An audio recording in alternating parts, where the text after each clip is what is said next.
Great. Hi, everyone. I am Kiana Bowen, and I am the founder of Easton Lane, and I'm really excited to share more about my company with you.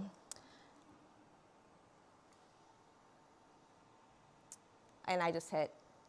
Yeah, from microphone, yeah. Okay. In 2009, I turned down a job offer at one of the top media companies in the world, Warner Discovery HBO. And at the time, I was a senior studying broadcast journalism, interning in their PR department.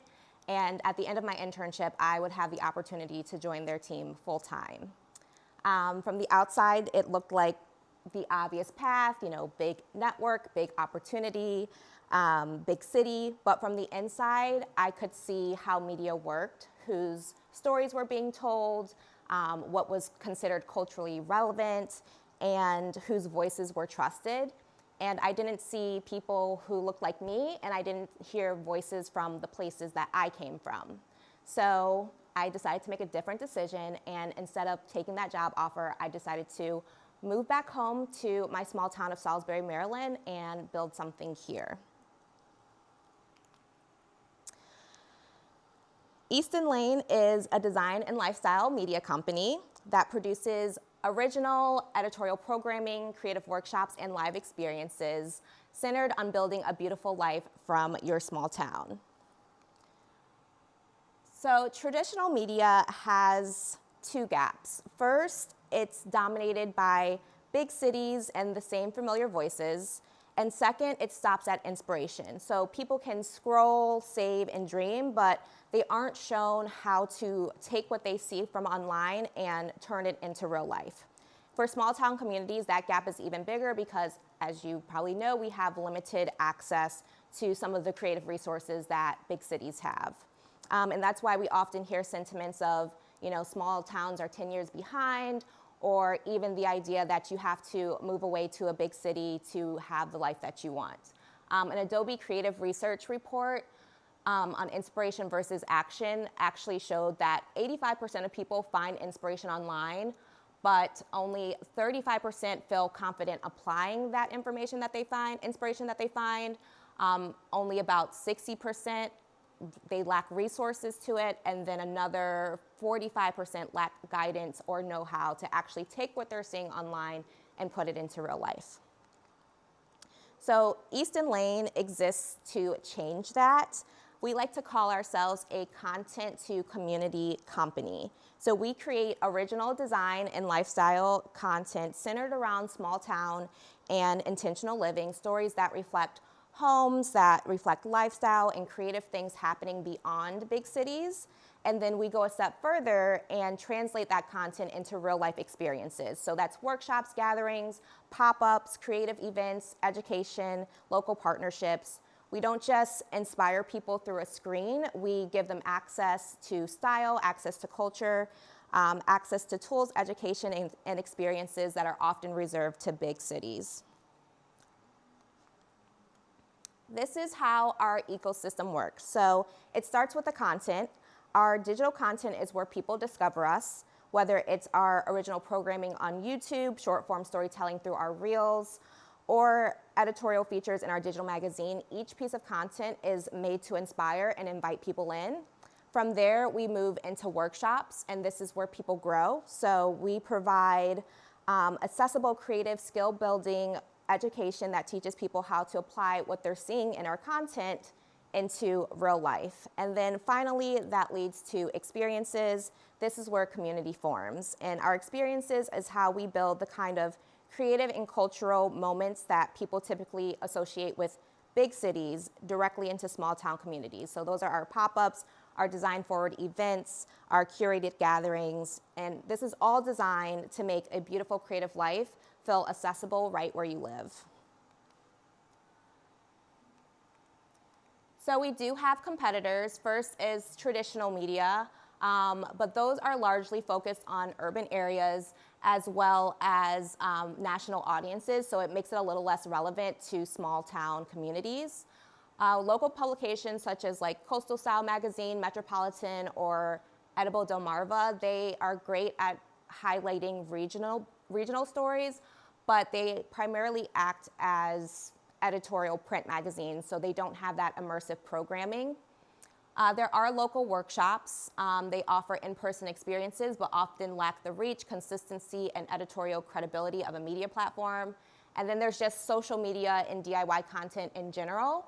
Obviously, these platforms inspire, but they lack the real-world participation in community building. So our competitive advantage is that we are small town focused, combined with our hybrid experiential model differentiates us from our competitors. And over the last several years, I've grown Easton Lane into a multi-six-figure company just with interior photography alone.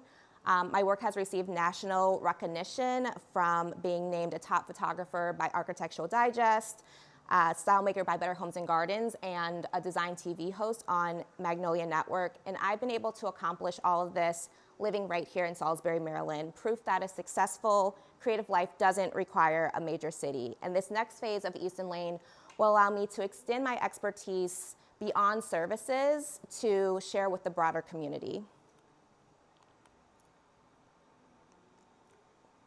So our revenue streams will come from three main sources. One will be brand partnerships. So we will partner with home and lifestyle brands to create editorial content for them, integrated campaigns, and sponsored experiences. We also have our ticketed workshops and live experiences, which are just paid in-person or virtual workshops that are design forward events. And then in the future, we hope to also branch into content-driven products and licensing opportunities. Marketing channels right now for us is obviously social media, our Instagram and YouTube, email marketing, website, and press features. And then our audience are primarily women between the ages of 28 and 45 who live outside of major urban markets. And then we also have that secondary market of the home and lifestyle brands who are looking for a trusted media platform with a strong community guidance for their brand partnerships.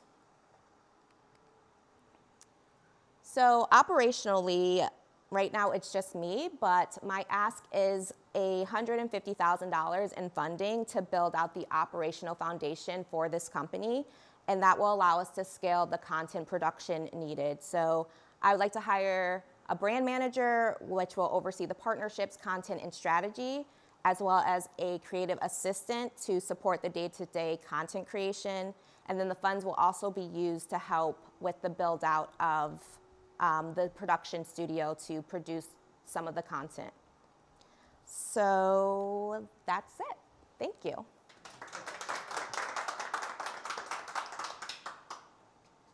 Very nice packaging. Thank you. Canva. Yeah, and I don't know if everybody picked up on, but this was, because I don't think we've been. I'm obsessed with the new. Direction. I was gonna say, The fifth iteration. I'm obsessed with it. That's amazing. Thank you. So that was after the business model canvas. Yeah, so after that class, when we did the business model canvas, one of the things that Brian said to us was like, we're all like kind of doing too much. And so I was like, okay, let me really like think and scale this down. And over winter or the Christmas break, I was able to kind of reformat things and figure out like what actually it is that I'm trying to create in a way that is scalable, but also in a way that leverages my current skill sets, but still allows me to have that community element that I'm passionate about. It landed, for sure. Thank you. Great. Yeah, and I think over time, I don't. Yeah. It's a comment to make, but over time, we got still 50% of the program left to bring. It's still a little lofty, but to bring it a little more granular. Yeah, make it make sense more. But that will come. That will come. But no, that was good. Great.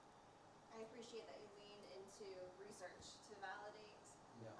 your idea. That's a really good. As someone who is especially looking into redoing the house, I was leaning in heavily and going, I need this in my life, and research that you offered reflects exactly where I'm standing with my stuck.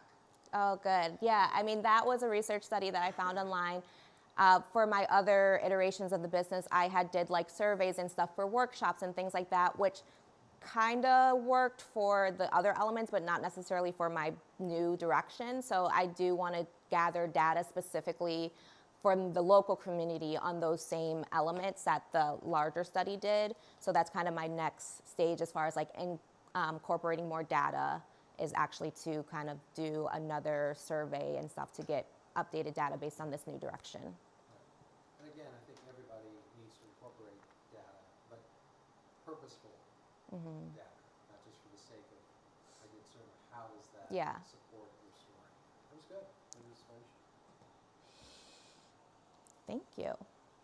Yeah, I don't have a lot.